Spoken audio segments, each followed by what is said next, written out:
Why do you think more people say they trust him on the economy than they trust you? I think that when you look at an analysis of our plans for what we would do as President of the United States, it has been clear to those who study and understand how economic policy works that moving forward, because I do believe the American people are ready to turn the page on the divisiveness and the type of rhetoric that has come out of Donald Trump. People are ready to chart a new way forward, and they want a president who has a plan for the future and a plan that is sound and will strengthen our country.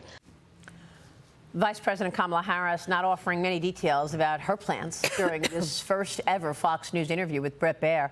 A new Fox News poll finds the economy remains the top issue for voters. 70% say that the economy is in poor shape. The poll also finds Trump leads Harris by 8 points on the issue. 53% said that Trump would do a better job on the economy. Joining me now is Montana Congressman Ryan Zinke. He's a member of the House Appropriations, Foreign Affairs, and Joint Commission on China. Congressman, it's good to see you this morning. Thanks so much for being here. Give us your reaction to the Kamala Harris interview on Fox last night. Well, what was stunning is I don't know what she said, but what she did, she blamed every issue on Trump, but she didn't say anything about her policies at all. On the economy, you know, it boils down to a lot of it is the energy.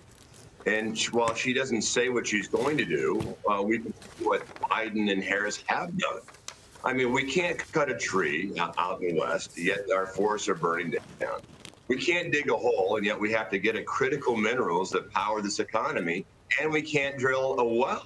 So, you know, energy is the heart of this, and she has no plan on energy other than to shut down Americans' ability to produce energy, produce, you know, our critical minerals.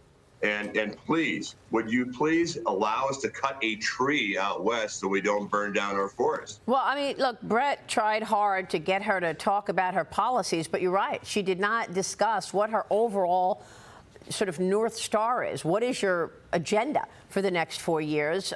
The inflation story didn't come up, but I suspect that's because after 20 minutes or 25 minutes, Kamala's people were rushing him out, going like this, rap, rap, rap. He had to speed through it at the end. But every time the issue of inflation comes up, she blames corporate America.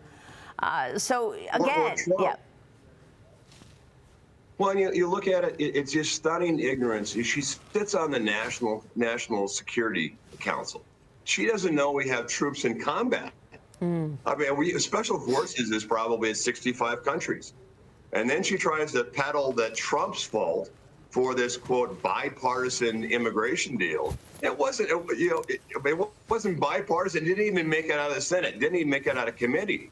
But what it did do, as you know, it would allow 1.8 million immigrants to cross the border without shutting it down, catch and release. It would codify that, give free legal, free medical. It would allow work visas. At the end of the day, that was an amnesty bill.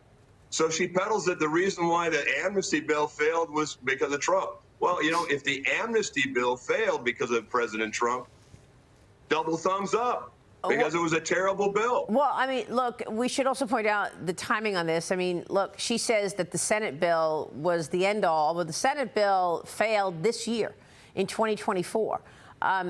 She's been in office since 2021, and you've had 10 million illegals come into America on her watch. So it's hard to blame the Senate bill when the numbers shot up after they overturned all of President Trump's security at the border, and Bret kept going back to it. She wouldn't take it. I mean, the terrorist end of this has serious impact. People are really afraid that we could see a terrorist attack in this country, given all of the unvetted people. And now we see what's going on overseas. I mean, U.S. bomber jets struck 5 underground weapons facilities in Yemen overnight. These attacks targeted the Iranian-backed Houthi rebels. Defense Secretary Lloyd Austin says that the facilities were holding various weapons, adding that the U.S. will continue to make clear to the Houthis that there will be consequences for their attacks. As Israel has reportedly finalized its counter-strike plans against Iran, U.S. officials expect the attack to happen before the November election. Congressman, what do you know about this, and what about this war on Israel? Well, you know, that's called the way it is. And where is the threat coming from? To a degree, the Houthis, Hamas, Hezbollah are all surrogates of Iran. So until you deal with Iran and change their behavior, it will continue. You know, I'll give an analogy of this administration is hitting porta potties in the desert that don't affect the course of the battle. It doesn't affect their behavior. And look, it's all coming from Iran. So unless we deal with Iran head on, this is going to continue. And remember, Iran is launching ICBMs directly into Israel, not through their surrogates, but directly into Israel. And those ICBMs have the potential to be armed with a nuclear capability. And I do believe this is a serious. It could escalate very, very quickly. But until you deal with Iran, this administration refuses to somehow. Well, I mean, they've started sanctions, et cetera, et cetera. And that also came up last night.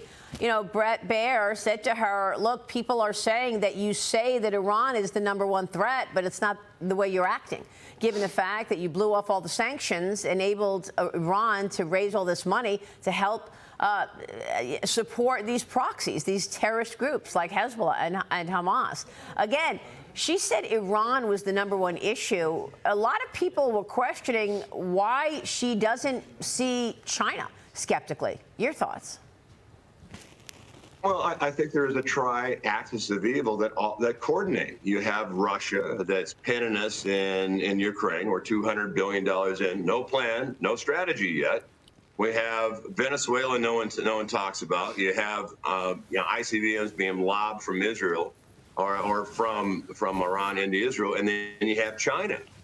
All four of these areas are well coordinated, and it's straining our military, it's straining our response. But again, unless you start dealing with what the core issue is and who's causing the problems, it will continue. You know, we were just looking at Poly Market. What is Trump at right now, Mark Tepper? The Poly Market, which is a site which is making bets on the election, has Trump soaring ahead. What's the number, Mark? Yeah, so right now, the betting odds market has Trump at 59.9% to Kamala at 40.0%. And in the 6 swing states, Trump is ahead in 5 of the 6. It's a dead heat in Nevada. So Trump is soaring ahead after that interview. What does this mean for the down ballot races, Congressman? A lot of money being spent on Montana's Senate race between Senator Jon Tester and his Republican challenger, Tim Sheehy.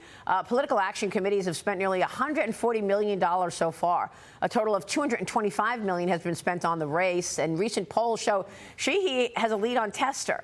The Washington Post out with a piece saying control of the Senate could be decided by this race. They say that some residents are concerned about Sheehy's Montana values because he only moved to the state 10 years ago, Congressman. What's your take on what's going on in Montana this year? I would make bets about 2 things. One, President Trump's going to win Montana decisively, and never bet against the United States Navy SEALs. So Tim Sheehy is a SEAL. I tell you, he married a Marine. He's as good as they come. I can't wait till Tim Sheehy's in the United States Senate. Wow. I can tell you, Maria, here in Montana, they figured out that Jon Tester is just 350 pounds of bovine exhaust. Wow, what a power couple. Navy SEAL and a Marine. All right, I like it. Ryan Zinke, great to see you this morning. Thanks very much, sir.